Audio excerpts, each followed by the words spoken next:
Pensando en Voz Alta, conversación espontánea en la que se analizan los temas de actualidad, abordados bajo la perspectiva de Alfredo Mena Lagos. Pensando en Voz Alta. Buenos días, bienvenidos a Pensando en Voz Alta. Hoy tengo el gusto de tener con nosotros a dos buenos amigos del sector, del sufrido sector cañero,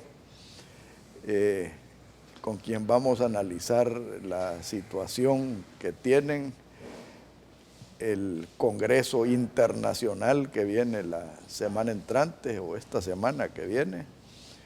Y creo que hay necesidad de decir las cosas como son, porque en ese sector hay mucho engaño, mucha oscuridad, muchas cosas debajo de la mesa que le están haciendo un grave daño al país. Quiero darle la bienvenida a Luis Betaglio. Bienvenido, Luis. Buenos días, Alfredo. Un gusto estar aquí en este prestigioso programa y buenos días a tu teleaudiencia. Antonio Rovira, él es asesor legal de Asprocaña, pero muy entendido en la materia. Así es, Alfredo, un gusto estar con usted y un saludo afectuoso al público televidente de este prestigioso programa. Gracias. Luis, la ley de la agroindustria azucarera hay necesidad de reformarla, pero esas reformas están empantanadas, tengo entendido, en las comisiones, y que uno de los protagonistas de ese entrampamiento, y se puede llamar así, es Arena. Por favor, descríbenos qué es lo que está sucediendo. Es correcto, Alfredo. Esta ley data del año 2001. Ya tiene 16 años de estar en vigencia y como todo en esta vida es perfectible. Pero esta ley no se ha tocado en estos 16 años y ya es hora de que se modifique. Las condiciones han cambiado y es necesario actualizarla. Una de las principales actualizaciones que estamos buscando es que en el 2001 el bagazo no tenía valor, pero a partir del 2005, 2006 ha agarrado un valor que ya supera al de la melaza e incluso puede llegar a superar al del azúcar, porque con este bagazo se quema en las calderas, se genera vapor que mueven generadores y se genera energía eléctrica que los ingenios venden a la red. Es el momento de incluir el valor de este bagazo en la liquidación del cañero, porque déjame decirte que solo este año los ingenios han facturado casi 40 millones de dólares en venta de energía eléctrica a la red, de lo cual el cañero no percibe ni un centavo. Antonio, legalmente, ¿qué se ha hecho para reformar esta ley? Bueno, Alfredo, quizás para poner un poquito en contexto cuál es el objetivo de esta reforma. El objetivo de esta reforma, como lo dice Luis, es precisamente incluir el bagazo como criterio al momento de distribuir los precios. ¿A qué me refiero? La caña de azúcar es un producto cuya comercialización está regulada por ley. Desde el momento que está regulada por ley se diferencia de la comercialización de cualquier otro producto en el país.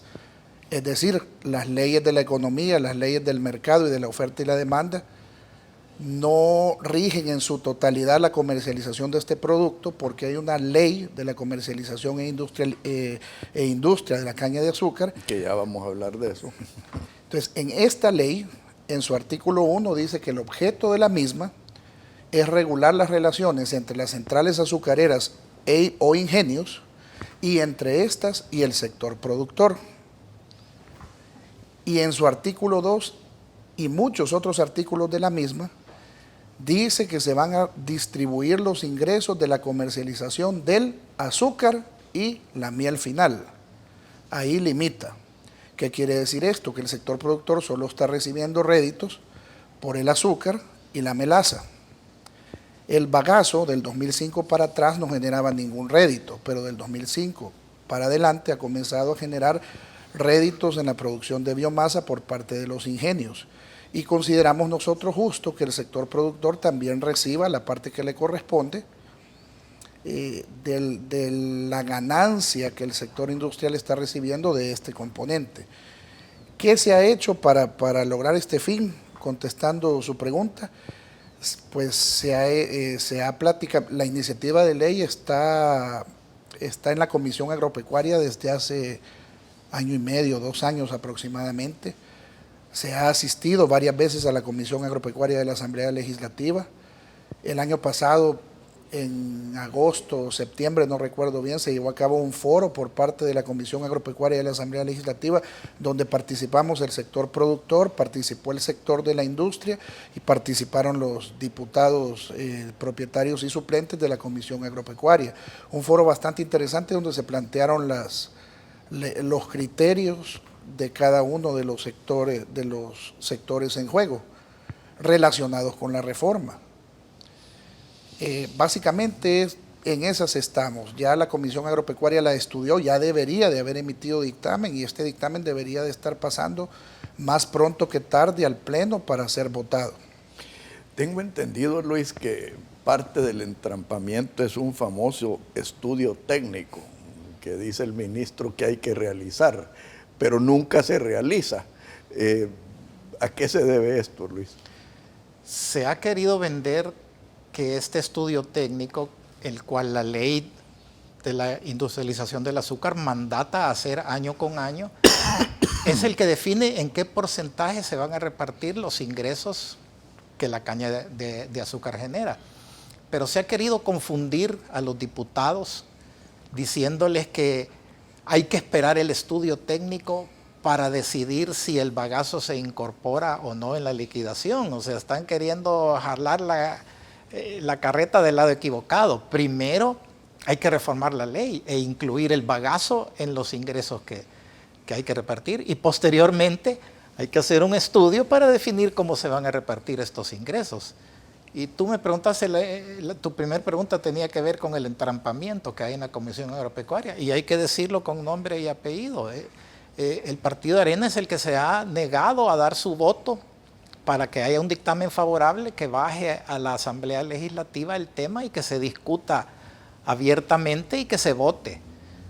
Mi opinión es que este es un tema de sentido común y cae por su propio peso. El bagazo es una materia prima, tiene valor, hay que reconocérselo al que lo produce. El bagazo se produce en el campo, incluso nosotros lo transportamos a los ingenios. Yo siento que es un tema que con 84 votos debería de pasar en la asamblea, pero hay intereses ahí que no permiten que esto suceda. A eso iba yo, Antonio, que es obvio que esta reforma afectaría los intereses de uno de los dueños de Arena, ¿verdad? Y Arena, en su infinita hipocresía de la dirigencia, me refiero yo, por un lado habla de libertad y de justicia y de competitividad. Nomás hoy en la mañana escuché a 2 flamantes diputados hablando de la competitividad que se pudiera generar a través de la simplificación de las aduanas. A mí me da cólera oírlos hablar porque es un discurso bastante hipócrita. No hablan de la flexibilización de la economía que debiera incluir tomar en cuenta los intereses de los productores.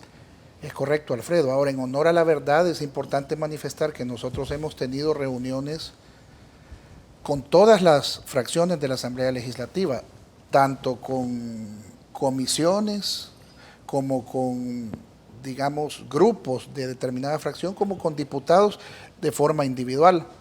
Y dentro de la fracción de Arena, déjeme decirle que hay varios, por lo menos a mí me consta, me atrevería a decir 4 o 5 diputados que nos han manifestado abiertamente en reuniones que hemos tenido con ellos de forma individual que están de acuerdo con la postura nuestra, que la consideran justa y la consideran hasta lógica. Entonces ahí nosotros estamos esperando coherencia de parte de ellos al momento de votar, ya que si están de acuerdo con el criterio, lo consideran justo y lógico, pues lo esperable es que en el momento en que baje al Pleno voten a favor. Si es que baja. Que es el primer paso, es lo que hemos estado esperando. Es que ahí lo están entrampando, porque desde el momento que eso baje al Pleno, va a despertar un debate abierto, a donde se van a tener que quitar las máscaras. O sea, eso, yo no tengo la menor duda que inclusive puede haber hasta más de 4 diputados de Arena que están a favor de esto. ¿Sí? El problema es que en Manada le tienen miedo a los dueños. El problema es que en Manada algunos otros los han puesto por obedientes para defender los intereses mezquinos de los dueños del partido.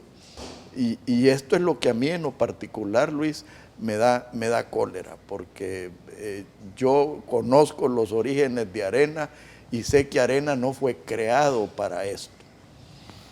Es correcto, esta más parece una práctica mercantilista. Es una práctica mercantilista. Es una práctica mercantilista y es correcto, a la hora de discutirlo abiertamente frente al pueblo salvadoreño, este es un tema que la mayoría de los diputados de Arena está dispuesto a votar porque la ley se reforme, por lo menos para incluir el valor del bagazo en la liquidación. Y si no se hace es porque no queremos pensar que van a votar en bloque, nos han prometido que van a discutir el tema y ojalá que así sea. Y yo creo que este es el momento para hacerlo, porque se avecinan las elecciones del 2018. Yo he comparado las elecciones del 18 como la escala técnica que debió haber hecho el avión aquel que se estrelló en Colombia. ¿Y qué es lo que me refiero yo a escala técnica? Redefinir el partido, hacerlo verdaderamente al lado de la gente que produce, no de la gente que ordeña. Y ese ha sido el problema de Arena, y por eso es que tiene tan poca credibilidad. Y ya vamos a hablar del FMLN, porque el FMLN es un espejito viendo a Arena en contra.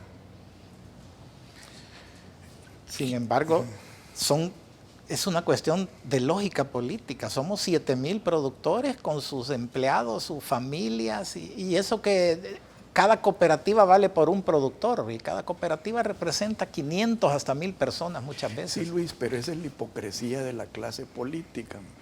Tú ves cuántos enfermos hay en El Salvador y le dan prioridad a los enfermos. Sí. ¿Cuántos niños que están sedientos de educación en El Salvador y le dan prioridad a los estudiantes?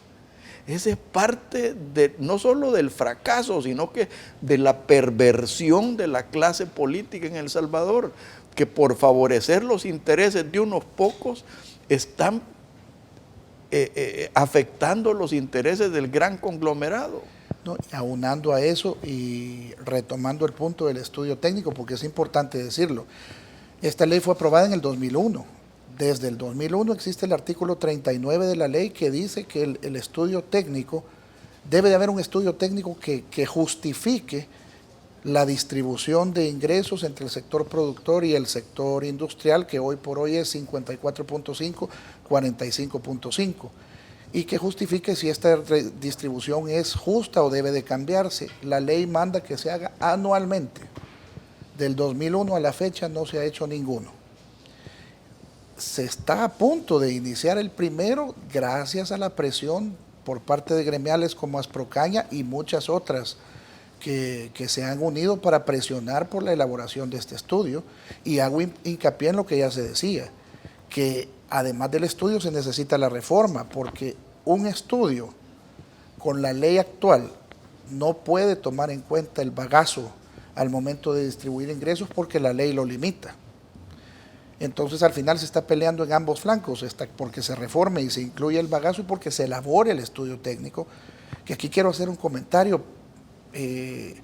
Se elabora hace como 2 o 3 años. La excusa para no hacer el estudio técnico por parte del CONSA y de otras entidades administrativas y de gobierno era... Hay que especificar, el CONSA es el Consejo Nacional... El Consejo Salvadoreño de la Agroindustria Azucarera, correcto. Pero que es manejado por el Ministerio. El Ministerio de Economía lo controla. Pues sí. Es un ente rector en el cual participan, en teoría, y la ley así lo manifiesta, representantes del sector productor, representantes del sector industrial y representantes del Ejecutivo, Ministerio de Agricultura y Ministerio de Economía. Pues el CONSA argumentaba que no se elaboraba el estudio porque no había un reglamento que dijera cómo. Ese reglamento fue aprobado hace dos o tres años, tengo entendido. Sin embargo, en el reglamento, en el artículo 43, dice que el estudio debe elaborarse cada 5 años, ya no cada uno, y sí y solo si hay una variable que justifique la elaboración del mismo. Entonces ahí tenemos una clara contradicción entre un reglamento, que es una normativa inferior, y una ley secundaria, que es una normativa superior. No puede haber contradicción. O sea, el estudio debe elaborarse año con año, independientemente exista o no variable que justifique un cambio en la distribución. Año con año se tiene que hacer el estudio y se tiene que decir, o una de dos, se sigue como está o se cambia por X, Y, Z. Entonces son las cosas que al final han venido pasando en el sector, que la razón de ser de mucha protesta y mucho apersonamiento de parte de las gremiales a las distintas instituciones. Echa la ley, echa la trampa. En el próximo segmento, Luis, hablemos de la posición del FMLN y otros partidos, porque aquí hay una complicidad obvia de la clase política para favorecer intereses particulares. Por favor, no nos cambie, ya volvemos.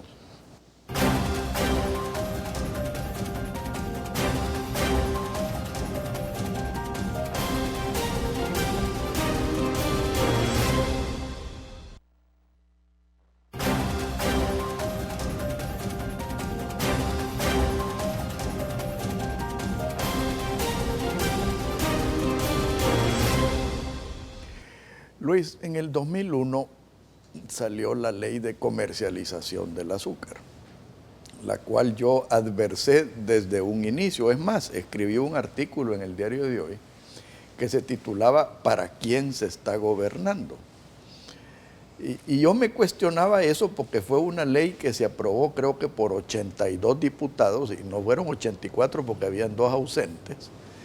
Y a mí me extrañó de sobremanera que hubiera tal unanimidad sobre una ley tan dañina y tan contradictoria, especialmente a la ideología de Arena. Y entonces, si tú agarras la ley de la agroindustria azucarera y la ley de comercialización del azúcar, están estrangulando al sector. Ya no se diga a los industriales que consumen azúcar, ya no se diga al consumidor y ya no se diga a los cañeros. Como tú dices, la ley fue creada en el 2001. Tiene muchas áreas que hay que reformar. Es dañina en unos aspectos, ayuda a proteger en otros. Y uno de los problemas principales es que no se aplica. Le da una permisividad en el CONSA a lo que los ingenios quieren hacer, que es una cosa impresionante. O sea, la ley es bien clara, dice, miren, para ampliar un ingenio tienen que solicitar un permiso y el CONSA lo debe autorizar respondiendo a criterios técnicos, sociales y económicos. Sin embargo, hemos visto ingenios que han duplicado su capacidad, incluso más, y bien, gracias. Lo mismo con las áreas. Para incrementar las áreas, de la misma manera el CONSA debe de aprobarlo. ¿Por qué? Porque el azúcar en muchos países se protege, el precio interno muchas veces es más alto que el precio del mercado mundial. Y la idea de esto es que proteger la industria para generar empleo. Pero cuando se abusa de eso es cuando vienen los problemas. Estás tocando el mercado de la oferta y la demanda, que es tan sagrado, la estás interviniendo y estás creando unas distorsiones terribles. El país pasó de producir 10 millones de quintales, hoy produce 17 y quieren llegar a producir 20 millones de quintales. Y tú sabes que producir un quintal de azúcar en El Salvador, el costo para el país ronda los $19. Y el precio histórico del azúcar en el mercado mundial no llega ni a $14. Entonces estamos produciendo cosas que en vez de generarnos ganancias nos generan pérdidas. Y para compensar estas pérdidas que se generan en el mercado mundial, ¿cuál es la única válvula que queda? Subámosle al precio interno del azúcar y que sea el pueblo el que pague, pues. Y así ha venido subiendo el azúcar de 20 a 22 a 25, hoy está como en $28 el quintal. ¿Para qué? Para compensar la pérdida que se genera exportando al mercado mundial. Pero los ingenios tienen otra válvula de escapatoria, que es el bagazo. El bagazo les está generando millones, entonces de esa manera ellos solo se quedan subsidian. están como espectadores, ¿verdad? Bueno, los cañeros cuando los precios bajan, pierden, que suba el precio del azúcar interna. Para mientras nosotros generando energía, que incluso está subsidiada en cuanto a impuestos, no pagan impuestos por ser energía renovable, lo cual es bueno para el país, ¿verdad? Pero creo que están en la obligación de compartir esos ingresos con los productores.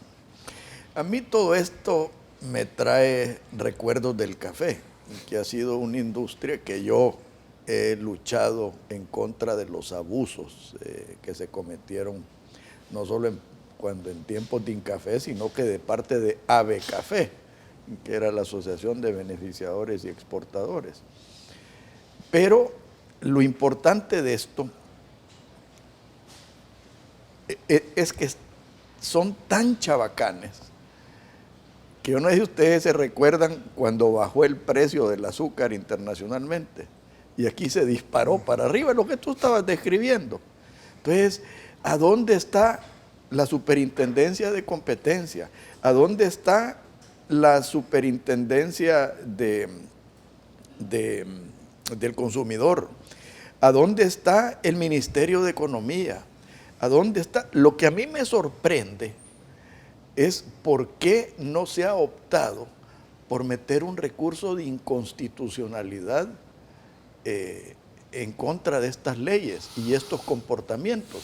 Y yo, déjenme decirles que yo he sido el único ministro en la historia de este país que ha tenido un recurso de inconstitucionalidad presentado contra su propio gobierno, porque yo adversé la retención de café, que yo lo consideraba una violación a mis derechos de propiedad y mis derechos de libre comercio. Lo mismo está sucediendo con el cañero, lo mismo está sucediendo con el consumidor. ¿Por qué no se ha recurrido a la sala de lo constitucional? No, sería un análisis interesante.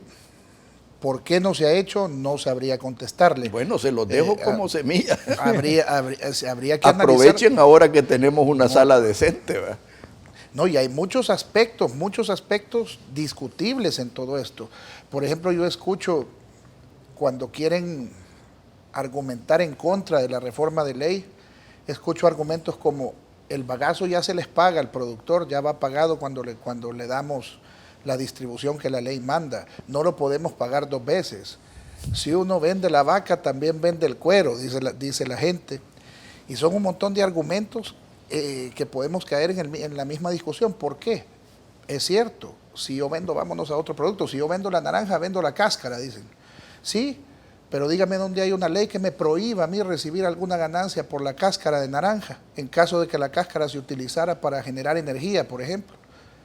No hay ninguna ley que me lo prohíba. Si la cáscara de naranja se llega a descubrir algún día que sirve para lo que sea, la naranja inmediatamente va a subir y la van a vender al doble, triple o hasta 4 veces más de lo que vale hoy. Y nadie se los puede prohibir a los que siembran naranja. No es el caso con la caña. En la caña sí hay una ley que dice usted no cobre por nada más que no sea el azúcar y la melaza que le vamos a sacar al producto. Pero vamos a algo más profundo que eso, Antonio. Este es producto del monopolio que existe, a donde los ingenios no compiten el uno contra el otro. Aquí están diseñados, la estructura azucarera en este país está diseñada como una industria de rapiña, a donde se reparten el pastel y ordeñan a como les da la gana. Pero ese era el otro comentario que yo iba a hacer. Alguien me podría decir entonces que no hubiera ley tampoco fuera beneficioso. ¿Por qué? Porque precisamente el productor, ¿cuántos productores hay? Más de 7,000. ¿Cuántos ingenios que son los clientes de los productores? Porque son quienes les compran la caña de azúcar. Usted lo ha dicho, 4, 6. Es oligopolio. Entonces al final, si no existiera ley, igual hubiera un abuso de parte de los poquitos que les compran a muchos, porque entre ellos se pusieran de acuerdo. Entonces, al final, vamos a la discusión, ¿es dañino o no que haya ley? Yo considero que no, que en este caso sí es bueno que el producto esté regulado, pero esta ley, como lo dijimos al principio, es perfectible. Y al final, esta ley se elaboró con ciertas deficiencias, es decir, ciertas lagunas, que la convierte en algunos aspectos en una ley sin dientes y en otros aspectos tiene el defecto de no dejar claro cierto ámbito de actuación del ente rector, por ejemplo, que el ente rector es el CONSA-A, que es una institución autónoma, pero qué tanto poder coercitivo tiene el CONSA-A, qué tanta facultad de sanción tiene el CONSA-A, etcétera. Eso no ha quedado tampoco del todo claro. Pero cualquier regulación está diseñada para prevenir el abuso. Cualquier regulación tiene que estar diseñada para proteger los derechos. Y esta regulación es tan perversa que es una licencia para abusar y una licencia para anular los derechos de los productores, de los consumidores y de los industriales que consumen azúcar. Y el problema muchas veces, como te repito, es la no aplicación de la ley. La ley puede tener buenas intenciones. Te voy a dar un ejemplo. La ley faculta al CONSA-A a repartir cuánta del mercado interno tiene que producir cada ingenio. Puede decir, bueno, Central Izalco le voy a dar esta tajada, al Ángel le voy a dar esta otra y a esta otra. Pero eso no se aplica. Cada quien agarra lo que quiere y en el CONSA-A, bien gracias. Esos porcentajes de distribución deberían de cambiar. Ellos han dicho que cada 5 años cambie, pero tienen 10 años de no cambiar la cuota. Entonces resulta que el ingenio, por ejemplo, el ingenio Central Izalco tiene una cuota del 30% del mercado interno y preferencial, que son el jamón, y ellos se dan el lujo de moler solo el 26-25%. ¿Qué sucede ahí? Que los cañeros de ellos son favorecidos en detrimento de los cañeros de otros ingenios que están a la inversa. El ingenio Jiboa, por ejemplo, muele el 12,5% del azúcar del país y tiene 10-12 años de tener el 10,5% de cuota interna, que es la que le da el buen precio. Entonces, ¿y por qué no cambia? No se sabe, lo controlan el CONSA-A, se irrespeta la ley. A los 5 años sencillamente no se modificaron las cuotas. Toca modificación de cuota el otro año, no sabemos con quién va a salir alguien diciendo, ay no hombre, mantengámosla en beneficio de uno, perjudicando a otros. Pero ahí, Antonio, vuelvo al hecho de que hay complicidad de parte del Ministerio de Economía. El Ministerio de Economía es el que reparte estos abusos y es el que supuestamente debe ser un rector. Me sorprende la pasividad de la Superintendencia de Competencia. Me sorprende inclusive la pasividad de la Asociación Salvadoreña de Industriales. Porque la Asociación Salvadoreña de Industriales no solo está para proteger a los ingenios, está para proteger a los industriales que consumen el azúcar. Me sorprende la pasividad de la Defensoría del Consumidor, que obligan al ama de casa a pagar precios exageradamente altos. Y por último, me sorprende la pasividad con que se tratan los abusos hacia el sector cañero. Entonces, todo esto tiene que tener complicidad de parte de las autoridades.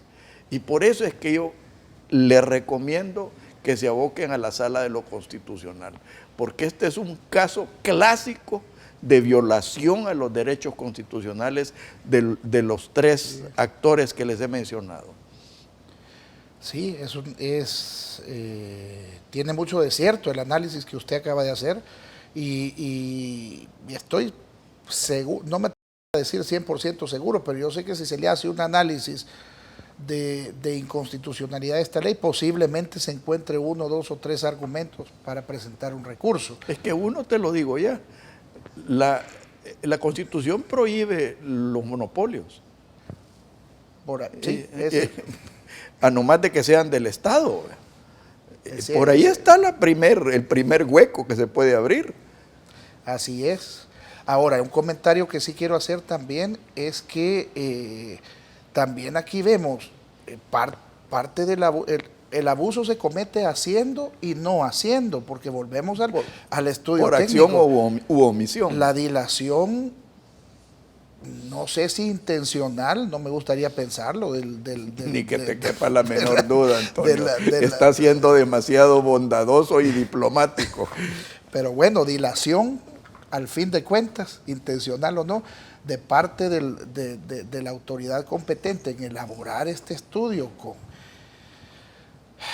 Si usted supiera las reuniones que se han tenido que tener, y aún con la presión, ahí se ha ido viendo de qué manera se excusan para dilatarlo y dilatarlo y dilatarlo.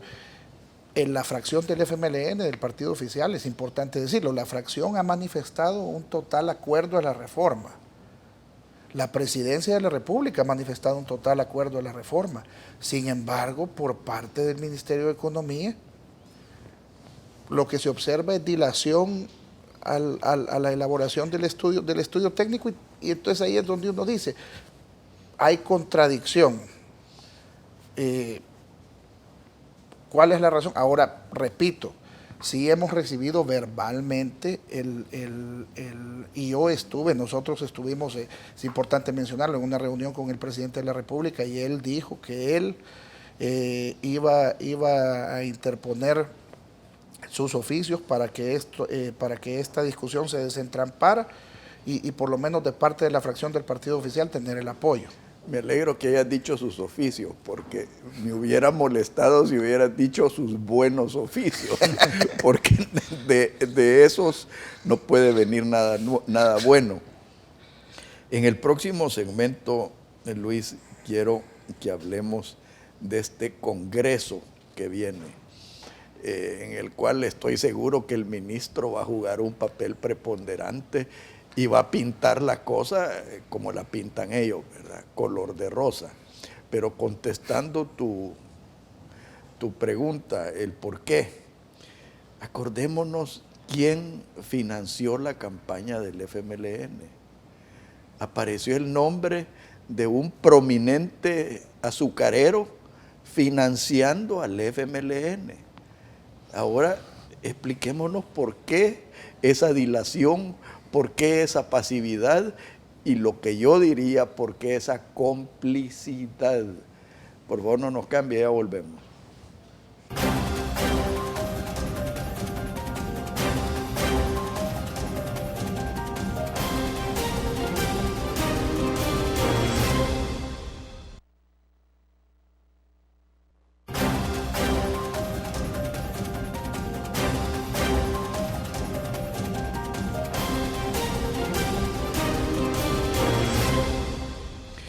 A ver, Luis, cuéntanos un poco de este Congreso Mundial del Azúcar. Me parece que va a ser una olla de grillos. Este congreso lo celebra la Organización Internacional del Azúcar año con año, y como que fue un secreto aquí, no se sabía, pero el ministro de Economía fue nombrado presidente de la Organización Internacional del Azúcar, es un cargo a nivel mundial. ¿Y qué sabe el ministro de Economía de azúcar? Nos sorprendió a todos, pero sin embargo él está ahí, y él va a presidir este congreso que se va a llevar a cabo a partir del martes de la próxima semana. Como tú dices... Pasado mañana. No, la próxima semana, no, pues dentro sí, de 8 días. No, pasado mañana. Pasado mañana, es correcto. Él va a presidir, y como tú bien dices, va a pintar que aquello es Alicia en el País de las Maravillas, que este país es un ejemplo. Yo, porque he escuchado su discurso, que este país es un ejemplo porque tiene una ley que muchos países la quisieran tener. Son 81 países que conforman la OEA, y va a hablar maravillas de esta ley, que como nosotros hemos explicado, es el punto de divergencia que existe, la no aplicación y no quererla modernizar. Entonces, vamos a ver qué es lo que dice ahí. Yo estoy interesadísimo a ver cuáles van a ser sus palabras. Le dijimos que si no hacía ciertas cosas para promover la reforma de la ley y acelerar el estudio técnico, era posible que se fueran a las calles los cañeros. Es una cosa que ya no se puede controlar. Es que hay que desenmascarar esta farsa, o sea, y hay que desenmascararla no solo en la calle, hay que desenmascararla en la corte, hay que desenmascararla en ASI, hay que desenmascararla en la Cámara de Comercio, hay que desenmascararla en ANEP. O sea, yo este tema lo he tocado con gente de la Cámara de ANEP y de ASI y a veces siento que como que si tienen miedo de levantar la tapa a la olla y que se les empiecen a escapar los grillos. Antonio. Bueno, es un tema una discusión que por lo menos yo estoy contento. Hoy se discuten más estos temas que hace 2 años. O sea, al final el debate va progresivamente incrementándose y eso es bueno. Ahora, es necesario ya ver no solo debates, sino acciones concretas. Una, le pido yo, a la par del presidente de una de las gremiales más influyentes del sector, le pedimos a los señores diputados conciencia. Al final esta reforma es una reforma justa, es una reforma que le da... Pero es que le están pidiendo peras al olmo, le están pidiendo conciencia a alguien que no la tiene. Eso es lo que a mí me frustra. Pues nosotros queremos creer en los señores diputados, en primer lugar, queremos creer en su buen criterio y en su compromiso de luchar desde su trinchera por la justicia, porque al final, esta es una reforma justa, justicia, dar a cada uno lo que le corresponde. El sector productor le corresponde recibir la parte del ingreso por el bagazo porque es quien proporciona la materia prima. Al mismo tiempo, al CONSA que no le quiero decir desentrampe, sino que agilice la elaboración de este estudio técnico y al mismo tiempo, pues es importante reconocer también, aquí públicamente lo digo, el Ministerio de Agricultura sí ha dado su apoyo al sector productor y ahí es donde se ve la contradicción, porque Ministerio de Economía, Ministerio de Agricultura, ambos son órganos ejecutivos. El órgano ejecutivo es un órgano del Estado, tiene que actuar en una línea, no puede haber divergencia de opinión. Entonces, lo digo abiertamente, el Ministerio de Agricultura ha respaldado al sector productor, ha dado abiertamente su apoyo y está de acuerdo con que la reforma se lleve a cabo y está de acuerdo con el estudio técnico. El señor ministro incluso ha participado directamente tengo entendido, en el directorio del CONSA, manifestando esa opinión. Es importante decirlo públicamente. Luis, recientemente se ha destapado la polémica a raíz de las políticas de Trump, con las cuales yo no siempre estoy de acuerdo, aunque apoyo la mayoría de ellas. Pero el problema de las cuotas, especialmente con México, porque como están prácticamente eliminando el Tratado de Libre Comercio, el NAFTA, ¿qué efecto va a tener eso para con nosotros? Es lo que sucede cuando quieres tocar las leyes del mercado. O sea, cuando tú creas esas distorsiones, apretas aquí y salta por allá. Los azucareros de Estados Unidos molestos porque México tiene una cuota muy importante para meter azúcar ahí a precios preferenciales, lo están bloqueando. Si ese azúcar no entra ahí, no sabemos para dónde va a agarrar, pues los guatemaltecos están preocupados, o sea, aquí que nos van a inundar con azúcar, pero son las distorsiones que el mercado no hay que tocarlo, hay que dejar que él se autorregule, porque cuando quiere socarlo, él sabe por dónde va a reventar, pues. Igual de interesante es lo que está sucediendo en Europa, que tradicionalmente ha sido un mercado altamente regulado y ahorita lo están liberando. Eso también va a tener consecuencias en el precio internacional. Correcto. A la larga, no sé si hasta puede resolver o complicar más las cosas, porque cuando tú tienes un precio artificialmente alto, creas una sobreoferta. Y esa sobreoferta termina en el mercado mundial deprimiendo los precios. Me suena familiar eso con el café. En todo producto, la ley de la oferta y la demanda, no puedes jugar con ellas. No, mira, y es tan ridículo que la gente se vuelve tonta, porque esa es la palabra, la gente se vuelve tonta. Yo me acuerdo cuando el Comisionado Nacional del Café abría el pico y decía que había que retener el 20% de la cosecha. ¿Cuál es el verdadero mensaje que le está enviando a la Bolsa de Valores de Nueva York? Que hay demasiado café, hombre. O sea, nadie va a retener productos en escasez, a no más que sea un perverso. Pero la gente se vuelve tonta. Y entonces, eso es lo que me preocupa a mí, de que este gobierno y la oposición están siendo cómplices en la tontería. Y una tontería que está haciendo mucho daño. Vaya, a ustedes, los cañeros, ¿cómo los tiene esto? Prácticamente con la espalda contra la pared. Yo he sabido de amigos que tenían industrias que utilizaban azúcar como materia prima. Algunos han tenido que cerrar y otros emigrar. Y ya no digamos a la pobre ama de casa, ¿verdad?, que generalmente termina siendo el chompipe de la fiesta. Sí, fíjate que en este momento el precio del azúcar en el mercado mundial bajó de $21 a $13 de marzo para acá.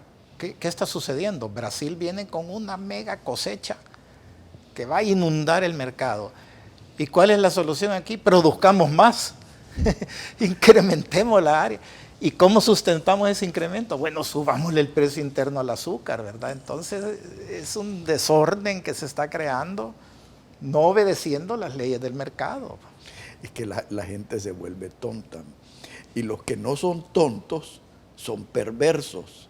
Porque en esto, y no voy a mencionar nombres, hay grandes corruptores.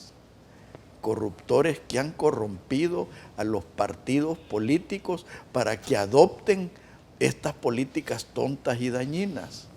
Y tú que estás envuelto en política, Antonio, es parte de la lucha de querer buscarle una salida democrática al entrampamiento político que tenemos, porque ya nadie cree en los dos partidos grandes, y con razón. Pero ¿cuál es la alternativa?